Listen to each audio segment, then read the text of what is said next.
Hello everyone, good evening. তোমরা সবাই কেমন আছো? আশা করি সবাই ভালো আছে। আই থিঙ্ক আমিও অনেক ভালো আছি। দেখতে পাচ্ছ আমি এখন রেডি হয়ে গেছি। রেডি হয়ে কোথায় যাচ্ছি আর না যাচ্ছি সেই তার জন্য পুরো ব্লগটা তোমাদেরকে দেখতে হবে। তো চলো শুরু করো। এখন রেডি হয়ে আমরা এখন বাইকে বেরিয়ে পড়েছি, বাজার যাচ্ছি। মাস পর বেরোতে পেলাম বাইরে, আর যখনই বেরোই না তখন মনটা অনেক ভালো লাগে। ঘুরতে পেলে তো আমি আর কিছু চাই না। তো যাই হোক, দেখো আমি ব্লাউজের দোকানে চলে এসেছি। রেডিমেড যে ব্লাউজগুলো হয় সেগুলো নেওয়ার জন্য এসেছি। তো দেখো বিভিন্ন ধরনের ব্লাউজও বার করে দিয়েছিলাম, আমি সেগুলো দেখছিলাম কোনটা নিই। যাই হোক, শেষ প্রান্তে আমার নেওয়া হয়ে গেছে, ডান। এখন যাবো রথের মেলা দেখতে। হ্যাঁ, তোমরা ঠিকই শুনেছ। আর হ্যাঁ, তোমাদেরকে বলতেই ভুলে গেছি, তার আগে আমি মাদার সলিডসটা কিনতে গিয়েছিলাম দোকানে, ওই জন্যই দোকানটা গিয়েছিলাম। দেখো আমার হরলিক্স নেওয়া তো কমপ্লিট হয়ে গেছে, এবার যাবো রথের মেলা দেখতে। আর এখানে তোমাদের দাদাভাই বিল পে করছিল।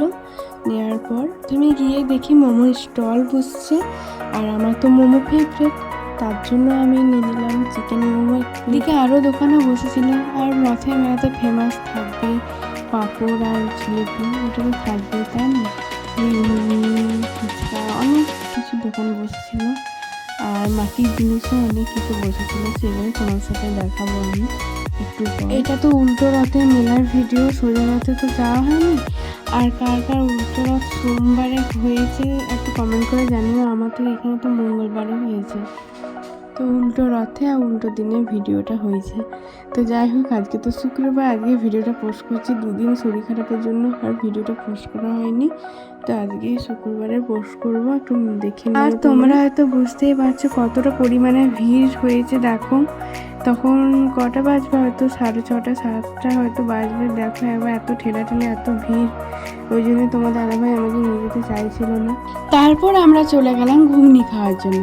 মেলাতে আসবো না, ঘুগনি খাবো না, এটা তো হতে পারে না। আর আমারও খুব ভালো লাগে মেলার ঘুগনি। কে কে আমার মতো ঘুগনি খেতে ভালোবাসো কমেন্ট করে জানাবে দেখিনি। এদিকে তোমার দাদাভাই খাচ্ছিল আর আমার তো খাওয়া কমপ্লিট।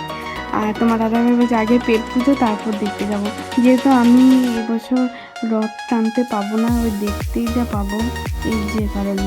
আর রথের মেলা মানে বিভিন্ন ধরনের মাটির তৈরি জিনিস, যেমন ভাঁড়, হাঁস, মুরগি, পাখি, তারপর আরও অনেক কিছু, বাচ্চাদের উনুন, বেশ কড়াই, এগুলো দেখতে বেশ কিউটি লাগে। দেখো কত সুন্দর একটা সেট রয়েছে, একটা কড়াই রয়েছে, একটা হাঁড়ি রয়েছে, খুব সুন্দর দেখতে লাগছিলো। আমার তো খুবই বেশি ভালো লেগেছে।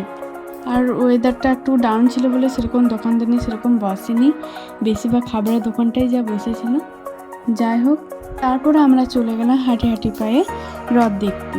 তো রথ তো টানতেই পাবো না, তো একটু আগেই বললাম তোমাদেরকে। এইদিকে ঠাকুরকে আমি প্রণাম করছিলাম, এদিকে তোমার দাদাভাই আমাকে হাসাচ্ছে। তো যাই হোক, দেখো তোমাদের এই মিনি ব্লগগুলো কেমন লাগছে একটু কমেন্ট করে জানাবে দেখিনি। তাহলে এরপর থেকে মিনি ব্লগই দেবো, আর লং ভিডিও এরকম দেবো না। তাহলে তো এবার তো বাড়ি যেতে হবে, বাড়ির জন্য পাঁপড় নিয়েছিলাম। রথের মেলা মানে পাঁপড়, জিলিপি, বিভিন্ন ধরনের মাটির তৈরি জিনিস, এইসবগুলি। তো যাই হোক, আমি দেখো পাঁপড় নিয়ে বেরিয়ে পড়লাম বাড়ি যাওয়ার জন্য। ভিডিওটা পোস্ট করতে দেরি হয়ে গেল, ম্যানেজ করে নেওয়া একটুকু। আর ভিডিওটা যদি ভালো লেগে থাকে লাইক কমেন্ট শেয়ার করে দিও, চ্যানেলটা সাবস্ক্রাইব করে দিও। অনেক সাবস্ক্রাইব কম হয়ে গেছে আমার, এরকমভাবে ভিডিও দেওয়া হয় না বলে। তো যাই হোক, ভালো থেকে সুস্থ থেকো। চলো টাটা, বাই।